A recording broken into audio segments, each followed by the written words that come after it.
sneakers and basketball enthusiasts like, this is the only land, and we are back with another performance review of the Harden Volume 7s. And before we get into that, do me a favor, hit the like button, subscribe if you like what you've seen before or you like to see today. And let's hop right into these. I'm sure everyone, if you followed me for a little bit, you're surprised as to why I have these. I have seen people have these as last year's sneaker of the year, and I had to go and see if that was accurate. They were still available as opposed to last year's, the year before that I missed. Those were the GT Cut ones. I wanted to wear those really badly, and I never got a chance. So here we are for these. Let's start off with, let's just toss this box aside and let's start off with the traction. You have a little mixture of a couple things. You have the herringbone here in the middle. You have the two herringbone pods, and then you have a radial pattern on the heel right here. And then obviously you have that little empty space there. Traction was actually very good on these. I'll actually go to my notes. It was very good on these. If you're wondering why I have my phone, that's because of my notes. Harden. Harden Volume 7. The traction was very good. It said it needed a little bit of a break-in time. It said maybe 20 minutes of break-in time, and then after that, it was very little, very, very minimum wiping. Oh, by the way, from these, you guys can just hop right into the Harden Volume 8s. If it's done, the video will be up here. If it's not, then when it's done, it'll be up here. That was the purpose for this, right? I wanted to test these and then go right to the 8s, and that is what I did. I kind of tested them more at the same time so I can see what the progression was when it came to that. Yeah, so I have no complaints with the traction. I'm going to be honest. When traction is very well, I like to give it a rating. So I'd probably give it like a 7.5, 8. There was some wiping. For me, it's hard to get a 9 or a 10 out of me because I have dealt with some really amazing tractions. You want to talk about the Curry, the first one that had that I can't even remember what it's called. That's how long it's been since I worked for Curry. Those are the Curry 9s.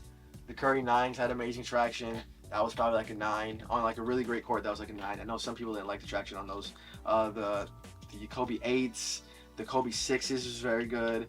The Jordan 28s, I believe those were. There's some traction that deserve that 9, 10. These aren't there, but they're right under there, and those are reserved for what I feel like are like legendary, amazing, like not really comparable tractions. And this is something like, hey, I have to wipe once in a while. So these are pretty good. So moving on up to materials on these. For materials, I did discuss in the unboxing, and you can go look at that up here, that with certain colorways there were different materials on here. On this one, you do have like a knit. It is a knit in like a kind of plasticky material up here, and that's what this was the material that you would actually feel that lockdown in. And then inside you did have a booty that was great, super comfortable. And then here on the toe box, I believe on the other ones there was, and I have it here, 2-layer heel, refined. There was a textile toe cap for increased durability in high abrasion areas. And then I think there were only like 2 or 3 colorways that had this issue, or not necessarily issue, but they had this, it's either suede or Durabug, I forgot what it was, but I believe it's suede. Has this suede at the front here, the toe cap. Not many had that. It didn't really have anything to do performance-wise. This is just like a visual thing. There was a very similar color to this. It was a little lighter, and it had the plastic, or the tech. I don't remember it being textile. It had like the plasticky toe cap, and that one, it's a little shinier, a little brighter, but it doesn't really make a difference for performance wise. What I will say about the materials is that there's no breathability in these. While a booty is great, it's very, very rare occasions that you get a booty and it has like this amazing breathability. If breathability is something that's very important to you, you're not really gonna find that in these. I don't really care for breathability. It was noticeably hot, but it's not something that bothers me, right? I'm playing for 2, 3, 4 hours. After that, I'm taking them off, right? I'm not dying. I'm not wearing these all day long. I'm not wearing these for an 8-hour shift. I mean, I can, but I'm not, right? The purpose for these, for the most part for me, is just performance. So I don't have the breathability. It is what it is on those. And we can go into, we actually didn't go into cushioning. We skipped cushioning. For cushioning on these, you had a, let's see, you had a Cage Jet Boost midsole for improved stability and energy return, and then it says a Light Strike Street Lux materials on the midsole for responsive cushioning and end movement. So basically, you have a combination of Jet Boost and Light Strike. I really liked it. I really did like the cushioning.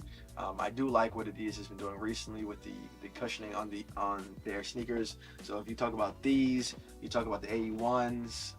What was what I tested before? I think those are the two most recent Adidas ones that I've tested. I'm trying to look through it. The Trae Young ones. I know I'm going back. I'm dating myself, right? I haven't tested a 2 or 3 on the Trae Youngs. But I recently, from what I personally have tested, I have liked where they're going in regards to cushioning, because what they had in the Dons, for me, it just didn't work out. I didn't like those in regards to cushioning. Even the Dame 8s, I think we're moving on to a 9 sometime very soon. But the cushioning, Adidas, you're doing great, man. You're really doing great when it comes to cushioning. And then last but not least, we will get into the fit and the lockdown. Obviously, there's a couple things, and I always say this, there's a couple things that encompass lockdown. So that's the fit, that's the materials, that's the laces, the heel counter or the heel cup that you have in there. All of those encompass lockdown, and the lockdown of these was great.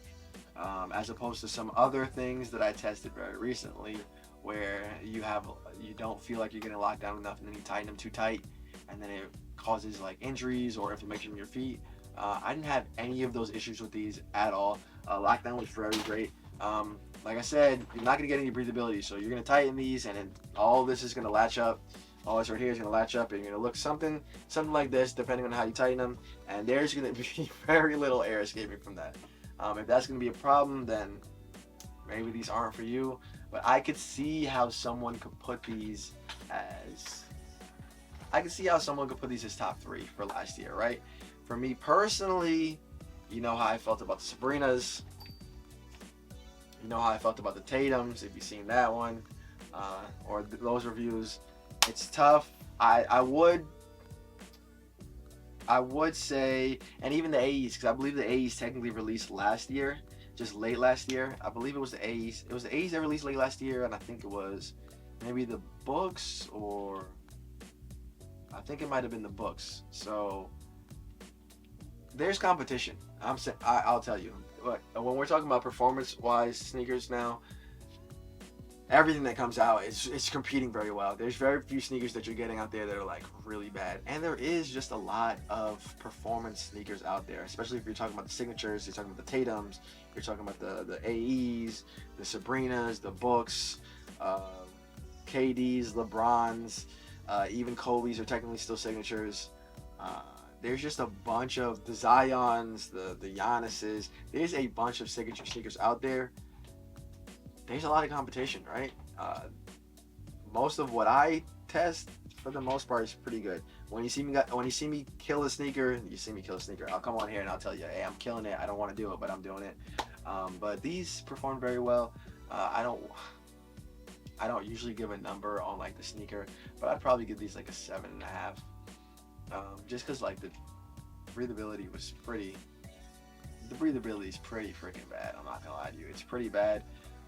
These are not like a legendary sneaker. I don't know if I can necessarily see myself going back to them. They are comfortable, not insanely comfortable.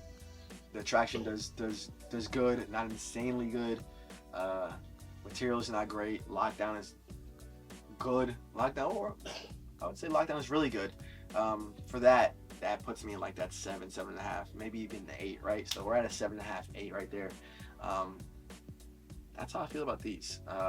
Do me a favor, drop your guys' thoughts down low if you guys have performance tested these, or wore these, or wanted to wear these. It's been a year since they dropped, right? I already have actually the Harden 8 performance performance test done, right? So I can go ahead and drop that right after this. So it's been some time. Thank you guys for watching. Do me a favor, hit the like button, subscribe me if you haven't seen before, or like we saw today. And this is the only land. I'm out of here. You guys have a good one.